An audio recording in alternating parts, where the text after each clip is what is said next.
Hey everyone, so it's that time of year again. Like I said, I get ready to do my PET scan, and so I have, how do I feel about it? It's just part of my life. It's nothing like, I used to get nervous about them, but now if I'm doing everything right with the high dose vitamin C and everything else that's going on that I'm doing, then I should be good to go. What I'm looking for is no metastasis. As long as no metastasis, or the tumors or tumor isn't growing like huge, then I'm good to go as far as I can see. But yeah, I'm good to go. Catch you guys at the cancer center. So this is it. Now, what do I wear when I take a PET scan? I don't know if you can see this. Just a regular shirt, t-shirt, scrubs, sneakers. You want to be as loose as possible when you go get these things. Now I'm waiting for them to escort me back. You have to check in first. They give you a little band, and you sit and you wait. Am I nervous? Not at all. No way am I nervous. Because if you're doing the work that you're supposed to be doing, you shouldn't be nervous. Everything should be good to go. But it's kind of funny. I can't show you the rest of the stuff, but it's, for some people, when I first got diagnosed, it was nerve-wracking. I didn't understand the procedure. But being that I've been around the bases a couple times, I'm feeling good about this one. Plus, I haven't had a PET scan in 2 years. I had a CT scan last year, so, and everything showed good. Nothing to worry about. As long as there's no metastasis, then I'm okay. And the doctor just wants to do this just to monitor me, because I'm doing good. I'm thankful that I just have the funds and the finances to go ahead and get high dose vitamin C on all the rest of the stuff that I need to reverse cancer with nutrition, also exercise and everything. So coming here, it can be nerve-wracking. Sometimes you get a little nervous. I try not to, but I feel good. I feel confident, because no matter what it is, I'm not worse than someone else. You know, I'm doing good. So the fact that your oncologist wants to just monitor you means that you're doing everything right, and that's where you want to be at. But it's not easy. It's a long road, and kind of getting like, for the rest of my life, for less than 5 years or so, I'll be doing PET scans probably once a year. Some get it every 6 months. That's because their insurance allows it. It's a game. It's a game. Once you understand how the game is played, then you become a pro at it. Because I think the more insurance you have, the more likely they're going to run all kind of tests on you. And it's sad, because I've been a victim of them running tests on me that I didn't even need. And it's sad. It's just frustrating. But now I know the game, and you know, like, they wanted to do an MRI on me. I said, if I'm going to get a PET scan, why do you need an MRI? I'll just give you the results of the PET scan, you know, because of the thyroid cancer. But at the 5 years, if I'm way out of the 5 years range with thyroid cancer. So my doctor ordered a thing, and I never went. I said, no, you're just going to get the PET scan. And I told him, I don't need you, you know, I don't need it's like an extra test, but it's money out of my pocket that I have to pay. You know, when you know how the game is played, you know, PET scan is going to tell you everything that's going on in your body. And, you know, all these extra tests like CT scan and all this other stuff. I had a CT scan when I got hit by a car. So in the emergency room, they did it because of the shot I took. And I requested the CT scan because I knew. I wanted to make sure that everything was okay in place. And the doctors were shocked when they got the CT scan. They were like, you know, everything's stable, you know, and you don't want metastasis. If I was to get, you know, metastasis or something like that, then you're doing something wrong. And I can always adjust my diet, because I started incorporating more carbs in my diet. And no, so now we just sit here and it's a waiting game. And some people, when I first got diagnosed and going through this process, nervous. Oh God, just nervous, like waiting. And then you got to wait for the radiologist to read it. This is one thing. Then the radiologist reads it. I'm gonna do a video on that to show you how all the steps So you educate yourself and show you where you can cut off and make it to your advantage when it comes to the cancer game. All right. Let's see. Just got done with my PET scan, and I can say it went well. Not expecting any bad news. There it is.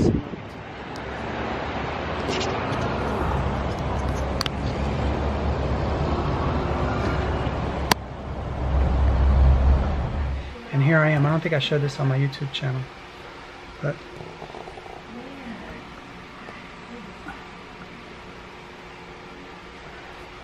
that's high-dose vitamin C. That's what it looks like. This bag has selenium, vitamin B12, magnesium, calcium, all the minerals my body needs to heal, and it's pain-free. It has to go in slow though. And then there's another thing called HCl, which they're going to give me a little later. That also helps increase the immune system. Because as a cancer patient, and I always say this, there's not a cancer patient in the history of the world that's deficient in chemotherapy or radiation. But there's tons, maybe thousands and millions of cancer patients that are deficient in nutrition. Join the cause on educating other cancer patients, other people around the world, that there are other ways to heal the body.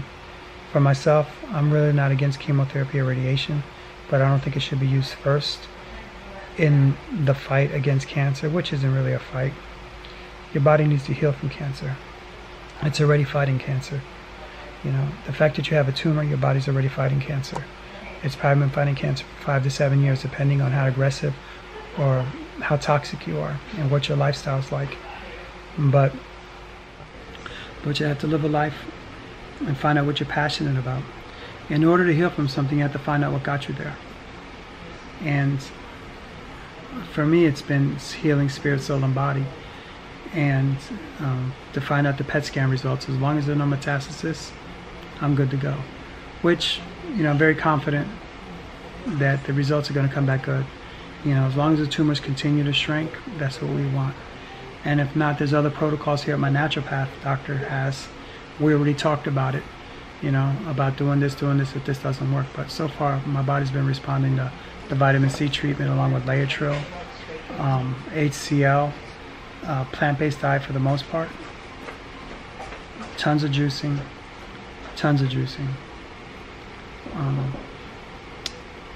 This is HCl.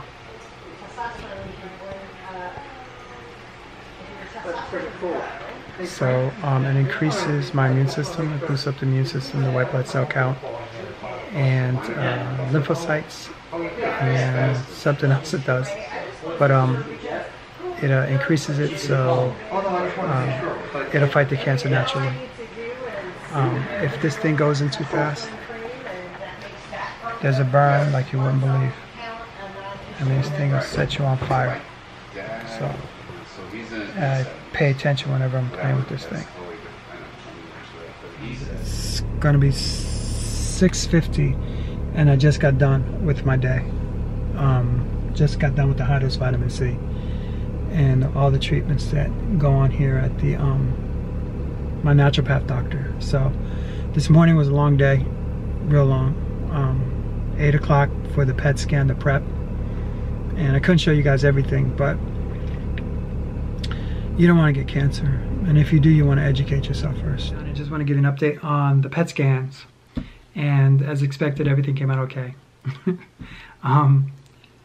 I don't spike the ball, but it's kind of funny because when I went in to see the oncologist, my oncologist told me, he goes, just the way he did it, he just like looked at him and he's just like, it's like, just like this, says, man, don't even come back.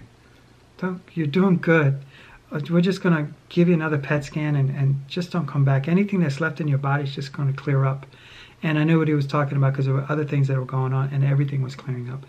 When you give the body what it needs, it'll heal naturally. It's designed to heal naturally. And we weren't designed to eat a bunch of processed foods. That's a whole nother video. But I kind of laughed when he told me that. It took me longer to check in than it did for the actual consult. It was hilarious. I just walked out of there and I was just like shocked, just the way he did it. I was like, man, don't even come back. That's what you want. Don't come back, because he knows that whatever I'm doing is working. He didn't ask me what I was doing. And he said, continue to work with your primary care physician.